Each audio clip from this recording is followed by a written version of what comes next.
Et si je vous disais qu'en 2025, la Chine a vaincu l'Europe? Pas avec des tanks, mais avec du chrome et du plastique brillant. Vous allez vous dire, mais qu'est-ce qu'il est en train de me raconter? Quelle est cette nouvelle invention? Eh bien, pendant que Volkswagen, Stellantis et BMW ferment des usines, on le sait, et licencient par milliers, les marques chinoises ont arraché 29% des parts de marché à leurs rivaux en seulement 5 ans. Par exemple, BYD a détrôné totalement Volkswagen. La bataille ne se joue plus sur les autoroutes allemandes, elle se joue dans l'ombre au cœur de la supply chain automobile mondiale. Et derrière chaque bouton que vous touchez, chaque insert métallisé qui brille sur votre tableau de bord, chaque enjoliveur qui donne cette impression de luxe, il y a une entreprise que vous ne connaissez probablement pas, une entreprise qui fabrique l'invisible, le luxe qu'on ne remarque que quand il n'est pas là. Cette entreprise, elle équipe Tesla, elle travaille pour les géants américains, elle surfe sur la vague électrique chinoise et pourtant, le marché la valorise comme si elle était condamnée. Alors, piège value ou opportunité du cycle, c'est exactement ce qu'on va décortiquer ensemble dans cette vidéo. Je vais vous montrer comment analyser cette entreprise de A à Z comme un analyse professionnelle. Comprendre son business model et pourquoi elle est stratégique, décortiquer ses finances avec des ratios concrets, évaluer son management et sa vision, et enfin, se poser la vraie question, est-ce que cette décote est justifiée ou non? Restez bien jusqu'à la fin, puisque on verra si elle mérite vraiment d'être dans le radar d'un investisseur long terme. Pour ceux qui ne me connaissent pas encore, je m'appelle Sébastien Valton, je suis conseiller en investissement financier et directeur des opérations du logiciel ValueMessi Screener, dit VIS pour les intimes. Et sur cette chaîne, on parle, vous le savez, long terme, analyse fondamentale et indépendance d'esprit face au marché. Avant de commencer, petit disclaimer, cette vidéo n'est absolument pas une recommandation d'investissement. Je ne connais pas votre situation personnelle, vos objectifs, ni votre tolérance au risque.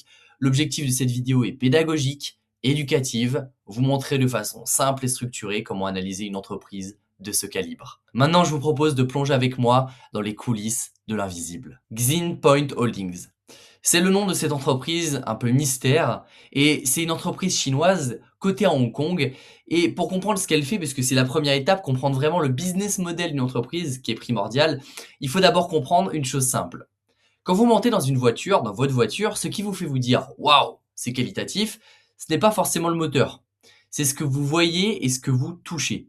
Les enjoliveurs brillants autour des boutons de climatisation, les cadres chromés sur la console centrale, les inserts décoratifs sur le tableau de bord, ces petits détails qui donnent l'impression que la voiture est premium ou cheap. Et Xinpoint, c'est exactement ça. Elle va fabriquer et elle fabrique le luxe que ne vous remarquez que quand il n'est pas là. Imaginez-vous par exemple dans une Tesla Model 3. Vous avez ces inserts noirs, piano ultra brillants, ces finitions aluminium autour des commandes, ce toucher parfait sur les boutons. Tout ça, c'est pas de la magie, c'est du traitement de surface de haute précision. Et ce serait, si on prenait l'exemple de Tesla, c'est là que Xinpoint intervient. Mais attention, parce que Xinpoint ne vend pas directement aux constructeurs automobiles. Elle passe par ce qu'on appelle des fournisseurs Tier 1. En gros, bon, ça se joue comme ça. Les Tier 1, comme Bosch, Valeo, Continental, assemblent des modules complets, donc tableau de bord, console centrale. Xinpoint, elle, va intervenir en amont et leur fournit les pièces décoratives déjà traitées. Les Tier 1 vont ensuite livrer aux constructeurs comme Tesla, BYD ou encore Ford. Ce positionnement intermédiaire a un gros avantage si vous le comprenez bien. Xinpoint peut travailler avec une large palette de clients finaux sans gérer la complexité logistique de la livraison directe aux usines d'assemblage. Mais également, il s'évite pas mal de contrats et de contraintes avec certains des constructeurs. Il y a 3 procédés clés, puisque le savoir-faire de Xinpoint repose sur justement ces 3 familles de procédés, et c'est crucial de les comprendre parce qu'ils représentent 3 niveaux de valeur ajoutée pour cette entreprise qui est cotée en bourse. On a d'abord l'électroplaquage ou électroplating. C'est finalement le cœur du métier historique. Le principe derrière tout ça, c'est assez simple. Vous prenez une pièce en plastique ou en métal, assez basique, et vous déposez dessus une fine couche métallique pour lui donner un effet chrome brillant, aluminium brossé ou noir piano. C'est ce procédé qui donne cet aspect premium aux poignées de porte intérieures, aux contours des grilles d'aération ou aux commandes de climatisation. Pendant longtemps, ça a été l'essentiel du chiffre d'affaires du groupe, mais aujourd'hui, eh bien, force est de constater que ça suffit plus. C'est pour ça qu'il y a une deuxième catégorie, c'est la peinture par pulvérisation ou spray painting. Les constructeurs veulent désormais des finitions plus sophistiquées, des textures particulières, des couleurs personnalisées, des effets mats. L'électroplaquage seul ne permet pas ça. Et c'est là qu'intervient la peinture par pulvérisation. Et c'est pas n'importe quelle peinture, puisque c'est une peinture de haute qualité. Ce procédé monte en puissance et représente une part croissante de l'activité, c'est ce qu'on va voir sur le graphique. Et surtout, il permet de facturer beaucoup plus cher. On a enfin l'assemblage complet, puisque plutôt que de livrer uniquement des pièces traitées, Xinpoint propose de plus en plus d'assembler des sous-ensembles complets prêts à être installés directement sur la chaîne de montage du constructeur. Par exemple, au lieu de livrer juste les cadres chromés, elle livre bien le module complet de console centrale déjà assemblé avec tous les éléments décoratifs intégrés. Pourquoi c'est important? Eh bien parce que ça lui permet de capturer et de capter surtout beaucoup plus de valeur.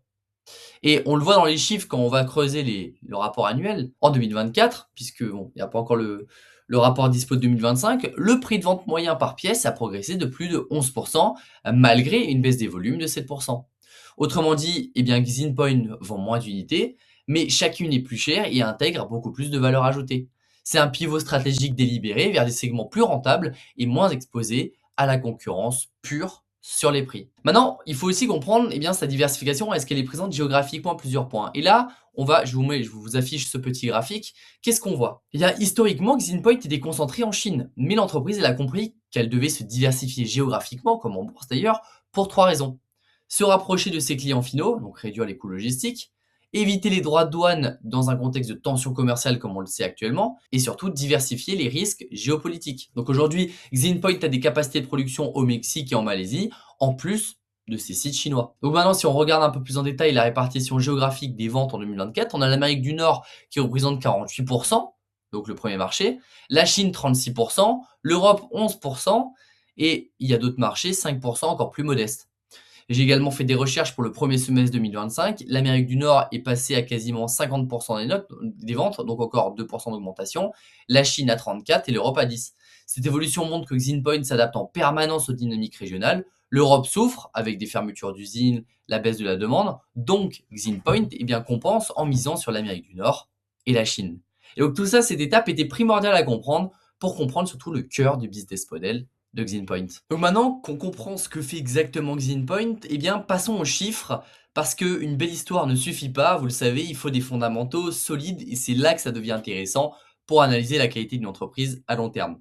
Petit rappel, eh bien, je suis allé taper Xinpoint dans le Note Screener Valuation Screener, qui pour rappel est un logiciel qui vous permet eh bien, de dénicher le top 0,1% des actions, tous des small caps et autres, eh bien, en quelques secondes, vous permettant de dénicher des opportunités exceptionnelles pour investir en bourse, mais qui vous permet aussi d'analyser très facilement et efficacement une entreprise pour voir si elle mérite eh bien, déjà une place dans votre portefeuille et que vous creusiez un peu plus cette entreprise. N'hésitez pas d'ailleurs à aller en description, je vous ai glissé un code promo exclusif et secret que je vous invite à aller découvrir, je ne vous en dis pas plus. Maintenant, passons à l'analyse donc de Xinpoint. Donc, en premier, je regarde toujours la croissance, que ce soit de ces différents chiffre d'affaires, etc. Donc on va un peu plus agrandir pour avoir une belle vue. Voilà que c'est fait. Alors maintenant, du coup, qu'est-ce qu'on remarque là-dessus? On le voit, sur les 5 dernières années, le chiffre d'affaires a progressé en moyenne de 8,5% par an. C'est correct, mais bon, pas spectaculaire. Mais si on regarde maintenant le résultat brut qui est ici, et que vous voyez d'ailleurs eh bien, en vert sur le graphique, puisque vous avez évolution année pour année, eh bien, plus 15% par an sur la même période. Le résultat net aussi, plus 22,4% par an. Qu'est-ce que ça veut dire tout concrètement? Bien, ça veut dire que Xinpoint ne se contente pas de vendre plus, elle vend mieux. Je m'explique. C'est-à-dire qu'en fait, elle améliore ses marges, et on le verra après, en montant en gamme vers des produits à plus forte valeur ajoutée. Et le plus impressionnant dans tout ça, c'est le free cash flow ou flux de trésorerie disponible qui a plus de 48,9% par an sur 5 ans. Pour rappel, le free cash flow, c'est la trésorerie réelle que l'entreprise génère après avoir payé toutes ses dépenses et ses investissements.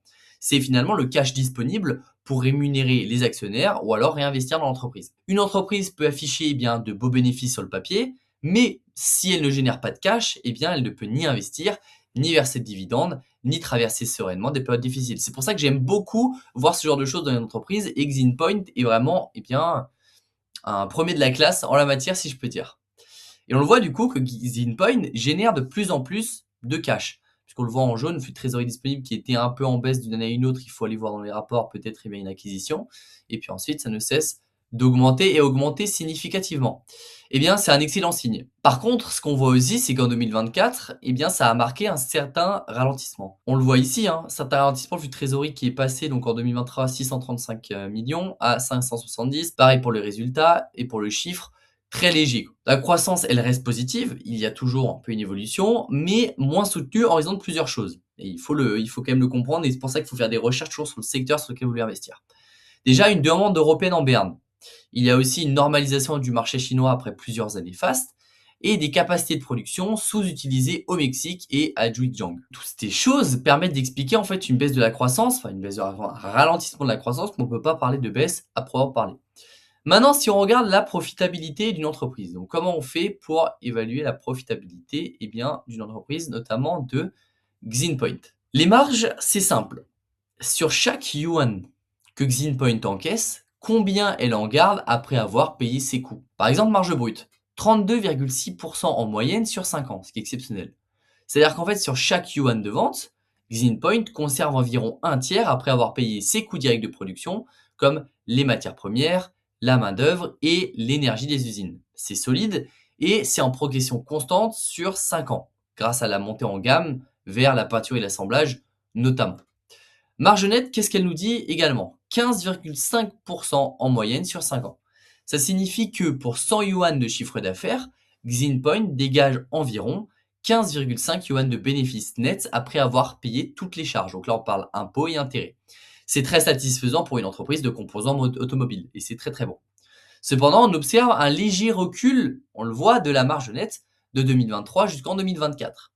Pourquoi? J'ai fait des recherches, il y a deux raisons principales.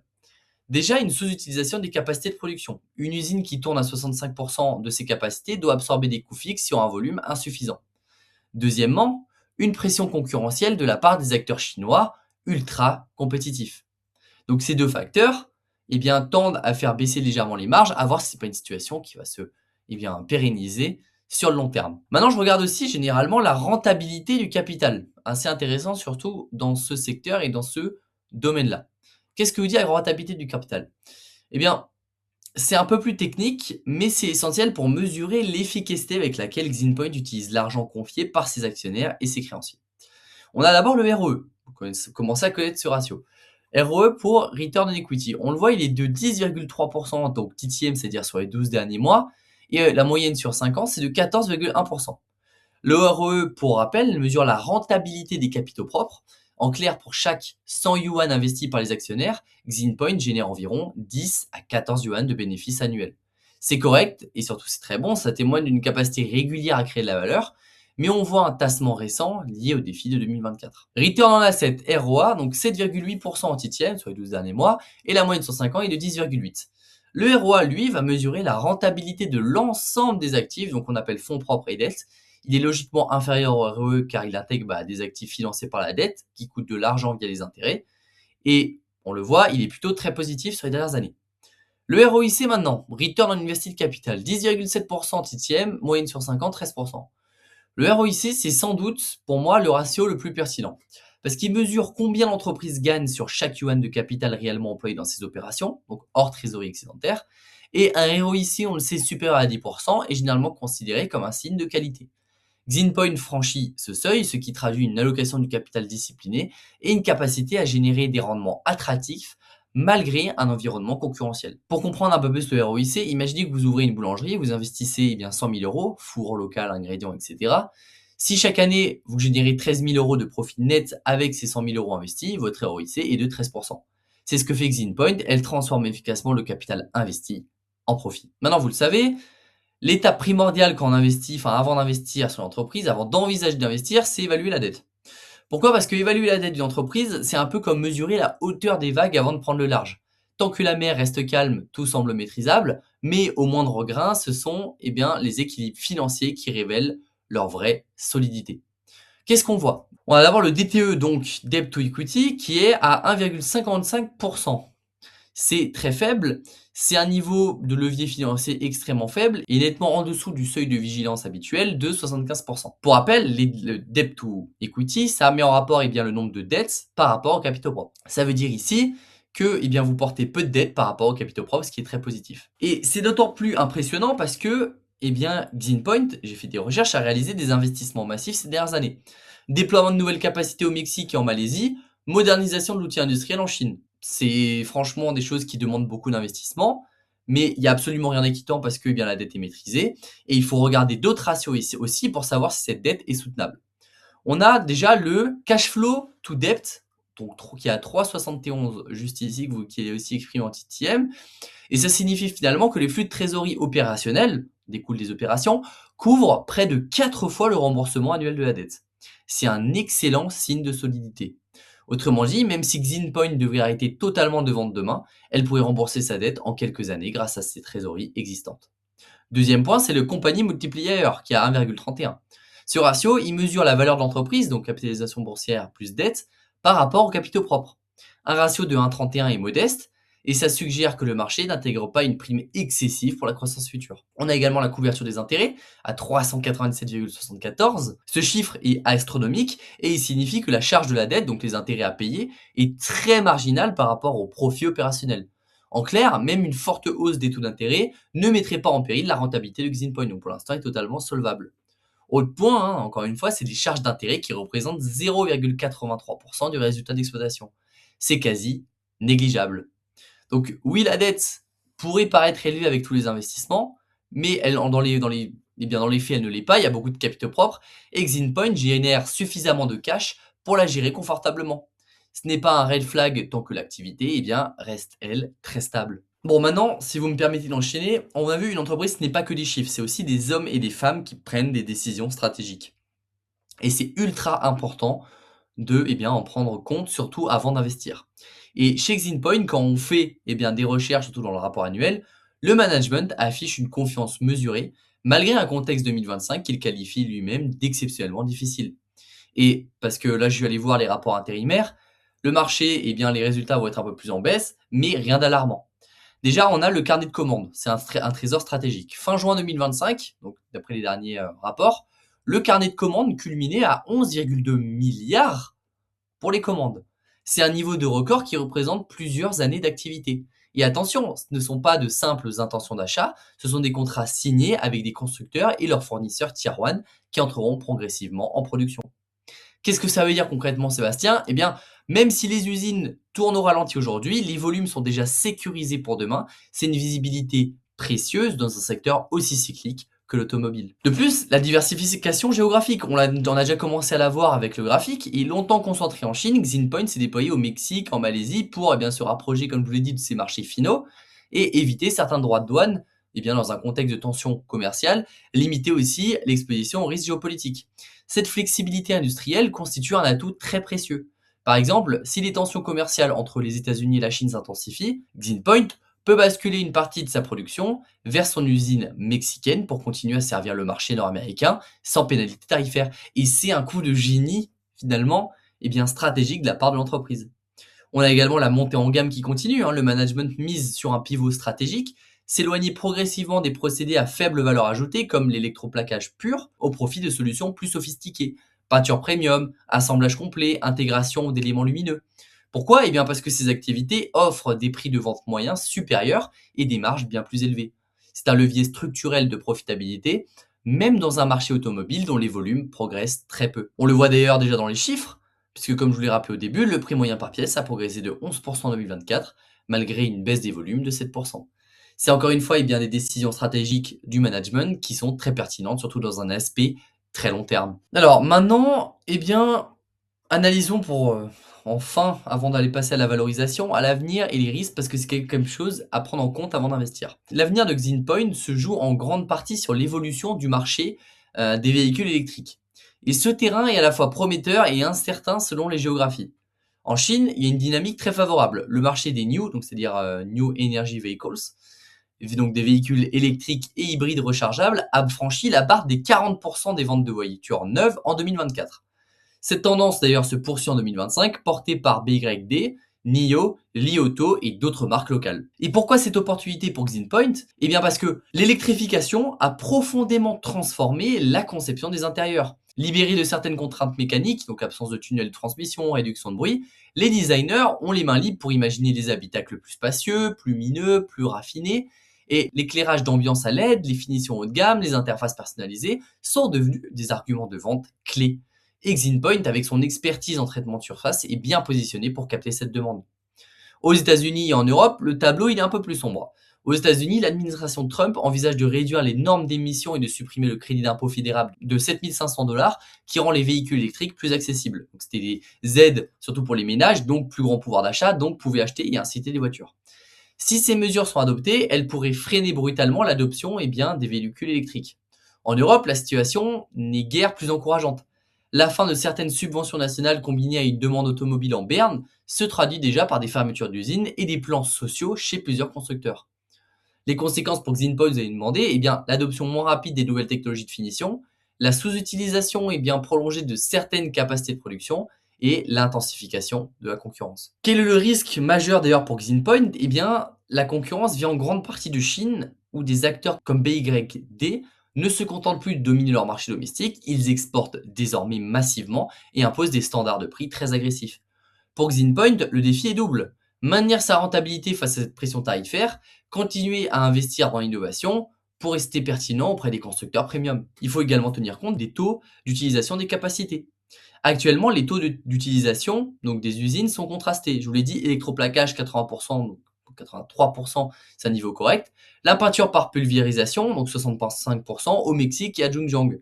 C'est beaucoup trop faible. Cette sous-utilisation pèse directement sur la rentabilité. Une usine qui tourne à 65% doit absorber des coûts fixes, je vous l'ai dit. Loyer, équipement, main-d'œuvre, et sur un volume de production insuffisant, ce qui érode la marge brute. C'est un problème à court terme, certes, lié à des retards dans la montée en cadence et à une demande qui tarde à décoller, notamment en Europe. Mais c'est quand même des choses qu'il faut prendre en compte, surtout pour les prochaines années. Donc maintenant, on se retrouve de nouveau sur Value Investing Screener. Et bon, la question à 1 million de dollars, est-ce que Xinpoint est valorisé correctement par le marché ou pas? Et évaluer la valorisation d'une entreprise, je vous le rappelle, c'est un peu comme estimer le prix d'une maison. Il ne suffit pas de regarder le prix affiché, mais il faut aussi comparer avec les maisons du quartier et vérifier si le prix demandé correspond à ce qu'elle peut réellement rapporter. Premier ratio que je regarde, bon évidemment, le PER, Price Earning Ratio. Il est de 9,56. Le PER, pour rappel, mesure combien de fois les investisseurs payent le bénéfice annuel de l'entreprise, ce qu'on sont prêts à payer. Un PER de 9,56 signifie que si vous achetez une action Xinpoint aujourd'hui, vous payez l'équivalent de 9,56 années de bénéfices. La moyenne de l'industrie automobile, on le voit, et de ses concurrents surtout, est de 17,64. C'est-à-dire que Xinpoint se négocie avec une décote de quasiment 45-46% par rapport à ses pairs. Et donc, ce qui est plutôt positif pour le moment. On a ensuite le ratio entreprise value sur EBITDA que vous trouvez ici en bas à droite. Ce ratio, pour rappel, il mesure combien de fois la valeur totale de l'entreprise, donc actions et dette nette, représente son excédent but d'exploitation. La moyenne sectorielle, on voit, est à 7,84 et Xinpoint est bien en dessous de ça. Ce ratio est particulièrement apprécié des investisseurs parce qu'il neutralise les effets comptables et se concentre sur la capacité brute de l'entreprise à générer du cash. Un entreprise value sur EBITDA, donc ce ratio inférieur à 6,7, est généralement considéré comme très attractif. Xinpoint, on le voit, il y a 4,50, c'est très positif pour le moment.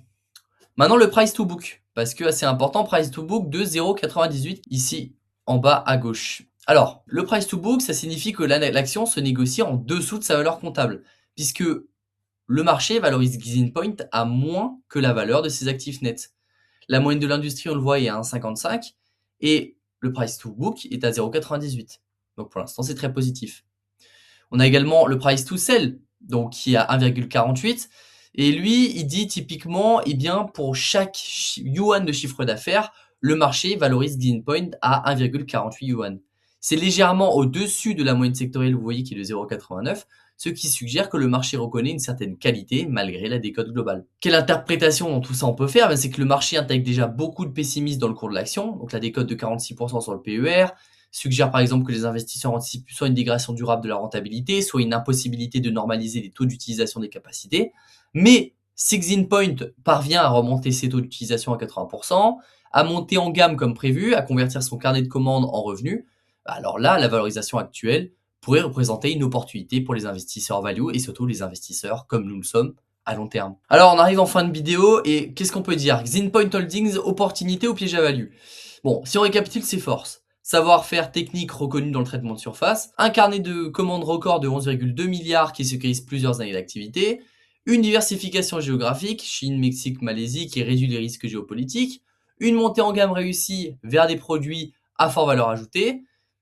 Une génération de cash vigoureuse, donc avec un free cash flow en croissance de 48,9% par an sur 5 ans. Une dette qui est plus que soutenable et qui est même très sécurisée.